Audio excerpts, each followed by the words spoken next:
اعوذ باللہ من الشیطان الرجیم بسم اللہ الرحمن الرحیم رب اشرح لی صدری ویسر لی امری واحلل عقدۃ من لسانی یفقہوا قولی رب زدنی علما رب زدنی علما رب زدنی علما اللہم صلی علی محمد وعلی آل محمد کما صلیت علی ابراہیم وعلی آل ابراہیم انک حمید مجید اللہم بارک علی محمد وعلی آل محمد کما بارکت علی ابراہیم وعلی آل ابراہیم انک حمید مجید۔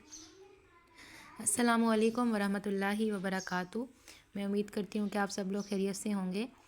تو آج ہم یہ ڈاکٹر نکہت ہاشمی کی بک ہے قرآن العجبہ، اس سے ہم انشاءاللہ قرآن پاک کی تفسیر کو سمجھنے کی کوشش کریں گے۔ تو اس کو سٹارٹ کرتے ہیں۔ جی، تو سب سے پہلے جو ہے وہ ہمارے پاس سورۃ الفاتحہ ہے۔ فاتحہ سے کیا مراد ہے؟ فاتحہ اسے کہتے ہیں جس سے کوئی چیز شروع کی جائے۔ قرآن پاک کا آغاز اس سورت سے ہوتا ہے، اس لیے اس کو سورۃ الفاتحہ کہتے ہیں۔ قرآن مجید کی تلاوت، کتابت اور نماز کی قرات اسی سے شروع کی جاتی ہے۔ سورۃ الفاتحہ کے اور کون سے نام ہیں؟ الحمدللہ، ام القرآن، ام الکتاب، سبع مثانی، قرآن عظیم، الحمد اور الصلاۃ۔ الفاتحہ کے دیگر ناموں میں الشفا، الکنز اور الرقیہ بھی ہیں۔ سورۃ الفاتحہ کہاں نازل ہوئی؟ یہ سورت مکہ میں نازل ہوئی۔ سورۃ الفاتحہ کی کتنی آیات ہیں؟ اس سورت کی 7 آیات ہیں۔ ترتیب نزولی اور مصحف میں ترتیب کے اعتبار سے اس سورت کا کیا نمبر ہے؟ مصحف میں ترتیب کے اعتبار سے یہ سورت پہلے نمبر پر اور ترتیب نزولی کے اعتبار سے 5ویں نمبر پر ہے۔ سورۃ الفاتحہ کی کیا فضیلت ہے؟ سیدنا ابو سعید بن معلیٰ رضی اللہ تعالیٰ عنہ نے بیان کیا، نبی صلی اللہ علیہ وآلہ وسلم نے مجھ سے فرمایا کہ آج میں تمہیں مسجد سے نکلنے سے پہلے ایک ایسی سورت کی تعلیم دوں گا جو قرآن مجید کی سب سے بڑی سورت ہے۔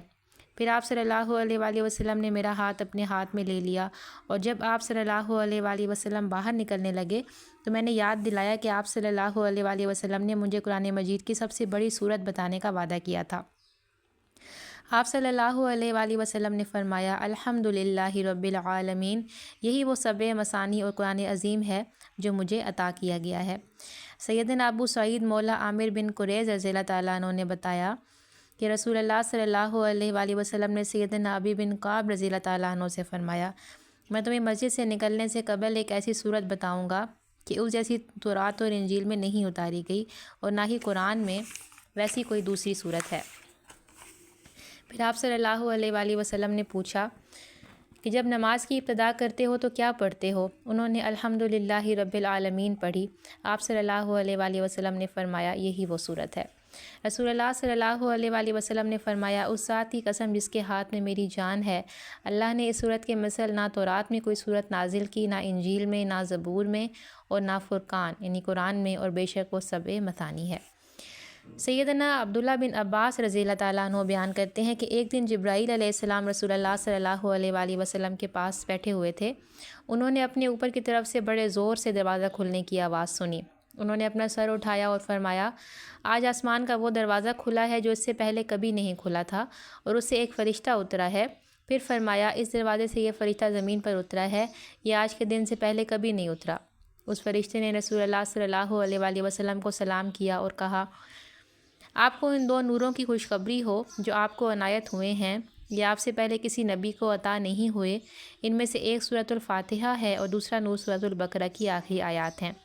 آپ جب بھی ان دونوں میں سے کوئی حرف تلاوت کریں گے تو آپ کو مانگی ہوئی چیز ضرور عطا کر دی جائے گی۔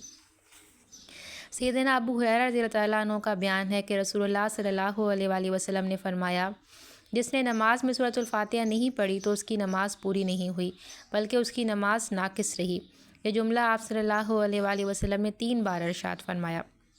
لوگوں نے پوچھا کہ جب ہم امام کے پیچھے ہوں تو کیا کریں؟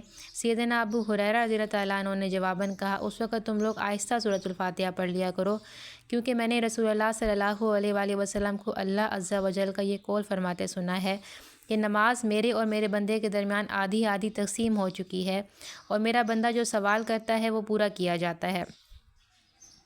جب کوئی شخص الحمدللہ رب العالمین کہتا ہے تو اللہ عز و جل فرماتا ہے، میرے بندے نے میری تعریف کی، اور نمازی جب الرحمن الرحیم کہتا ہے تو اللہ تعالیٰ فرماتا ہے کہ میرے بندے نے میری توصیف کی، اور نمازی جب مالک یوم الدین کہتا ہے تو اللہ عز و جل فرماتا ہے میرے بندے نے میری بزرگی بیان کی، اور یوں بھی کہتا ہے کہ میرے بندے نے اپنے سب کام میرے سپورٹ کر دیے ہیں۔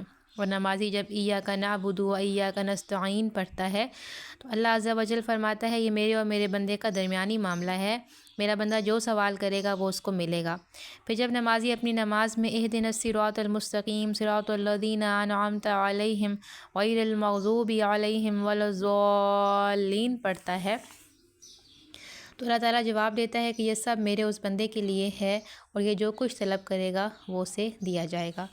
تو آج کے لیسن میں ہم نے سورۃ الفاتحہ کی فضیلت دیکھی ہے۔ میں امید کرتی ہوں کہ آپ کو سمجھ آ گئی ہوگی۔ مجھے دعاؤں میں یاد رکھیے گا اور میرے چینل کو لازمی سبسکرائب کر لیجیے گا۔ اللہ حافظ۔